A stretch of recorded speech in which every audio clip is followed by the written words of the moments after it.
एक महिला थी जिनकी शादी हो चुकी थी और शादी के बाद उनके 2 बच्चे थे, लेकिन कुछ कारण से उनके कुछ सालों बाद डाइवोर्स हो गया।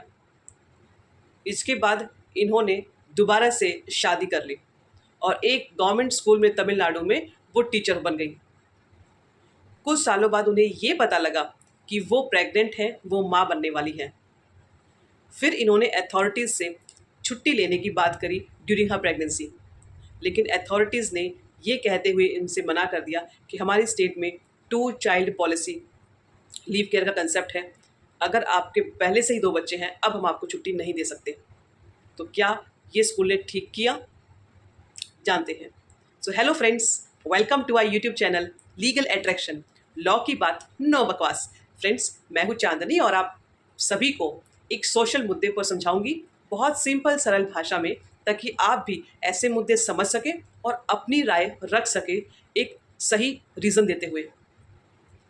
देखिए, इस इशू पर जो हमने डिस्कस किया आपसे, इसमें बात यह उठी कि जो स्कूल अथॉरिटीज़ हैं जो ये क्लेम कर रही हैं कि गवर्नमेंट पॉलिसी के हिसाब से हम आपको मैटरनिटी लीव केवल 2 बच्चों तक ही दे सकते हैं, उसके अलावा नहीं। क्योंकि आपके पहले से बच्चे हैं, इसीलिए आपको अधिकार नहीं है कि आपको मैटरनिटी बेनिफिट एक्ट का लाभ मिले। जब तो ये महिला पहले पहुंचती है मद्रास हाई कोर्ट में। तो मद्रास हाई कोर्ट की जो पहले सिंगल बेंच होती है, वो महिला को अधिकार दे देती है कि मैटरनिटी बेनिफिट आपका अधिकार है। और इंडिया में जो इंडियन का जो लॉ है, मैटरनिटी बेनिफिट एक्ट 1961, उसके तहत आप यदि आपका बच्चा है तो आप तीसरे बच्चे के केस में 12 वीक्स तक की छुट्टी ले सकती हैं, वो भी पेड लीव। तो स्कूल अथॉरिटीज़ का कहना बिल्कुल गलत है। इस केस में जो केंद्र सरकार का जो लॉ है, मैटरनिटी बेनिफिट एक्ट, वो लगेगा, ना कि स्टेट की अपनी पॉलिसी। बाद में जो स्कूल अथॉरिटीज़ हैं वो पहुंची मद्रास हाई कोर्ट की डिवीज़न बेंच के पास, 2 जजेस जिसमें थे। इस केस में जजेस ने स्कूल के फेवर में जजमेंट दिया और ये कहा कि देखिए, जो ये वाला केस है, इस केस में जो स्टेट की अपनी पॉलिसी है वो चलेगी और इनको मैटरनिटी के रिगार्डिंग कोई बेनिफिट नहीं मिलेगा, इन्हें छुट्टी लेने का अधिकार नहीं है, क्योंकि पहले से इनके 2 बच्चे हैं। फिर यह मामला पहुंचता है सुप्रीम कोर्ट में और सुप्रीम कोर्ट में महिला दोबारा से कहती हैं कि मुझे मैटरनिटी बेनिफिट एक्ट 1961 इसका लाभ मिलना चाहिए।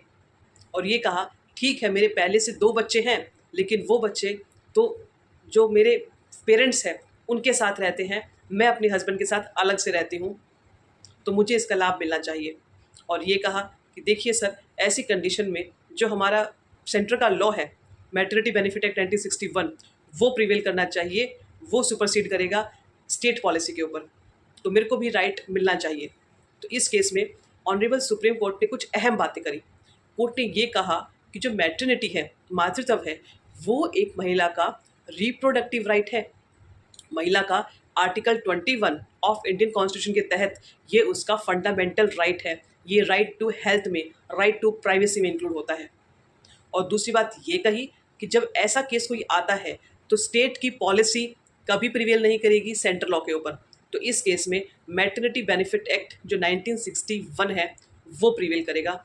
और कोर्ट ने ये भी कहा कि हमारा ये दायित्व बनता है कि जो एक्ट बनाया गया है, हम उस एक्ट का ऑब्जेक्टिव देखें कि उस एक्ट को क्यों लाया गया था, उसका क्या उद्देश्य था। तो ये कहा गया कि इस एक्ट के तहत ये भी कहा गया है कि यदि किसी महिला के 2 बच्चे हैं, उससे अधिक हो जाते हैं, तो यदि महिला को 1-2 से ज़्यादा बच्चे हैं, तो उस केस में महिला को अधिकार है कि वो 12 हफ्ते की 12 वीक्स की छुट्टी ले सकती है। तो ये एक एक्सेप्शनल केस होते हैं जहाँ पर यदि 2 से अधिक बच्चे हैं, तो उस केस में महिला 12 हफ्ते की पेड लीव ले सकती है। उसको अधिकार है कि स्कूल उसे उसकी पूरी सैलरी दे उन 12 हफ्तों तक। तो इस केस में कोर्ट ने बड़ी बात करी कि महिला का जो मैटरनिटी है, मातृत्व है, ये उसका एक फंडामेंटल राइट है हमारे संविधान के अनुसार। तो ये एक अहम अधिकार है, हमारा ड्यूटी बनता है कि हम उसके अधिकारों को सुरक्षित रखें ऐसे सिचुएशंस में, ताकि जो हमारे देश की महिलाएं हैं, जो वर्किंग वुमेन हैं, उनके राइट्स हैम्पर ना हो, वो भी अपने देश की डेवलपमेंट में इक्वल कंट्रीब्यूशन कर सके, देश की तरक्की में। भले वो प्रेग्नेंट हो, भले वो मातृत्व के दौरान हो, वो अपना काम कंटिन्यू कर सके अच्छे तरीके से। इस प्रकार उनके भी राइट्स प्रोटेक्ट रहेंगे और उनको मोटिवेशन मिलेगा अपना काम अच्छे से करने में, और वो भी अपने इस मातृत्व पीरियड को, इस मदरहुड पीरियड को वो इंजॉय कर पाएंगे। So thank you friends. आपको ये कोर्ट की जजमेंट कैसी लगी, आप हमें कमेंट सेक्शन के माध्यम से ज़रूर बताइएगा, और चैनल यदि अच्छा लगा हो तो इसे लाइक शेयर सब्सक्राइब ज़रूर कर लीजिए ऐसे ही इन्फॉर्मेटिव वीडियोस के लिए, ताकि आपकी भी जानकारी बढ़े और आप अपने ओपिनियंस रख सकें एक सॉलिड रीज़न के साथ। Thank you friends.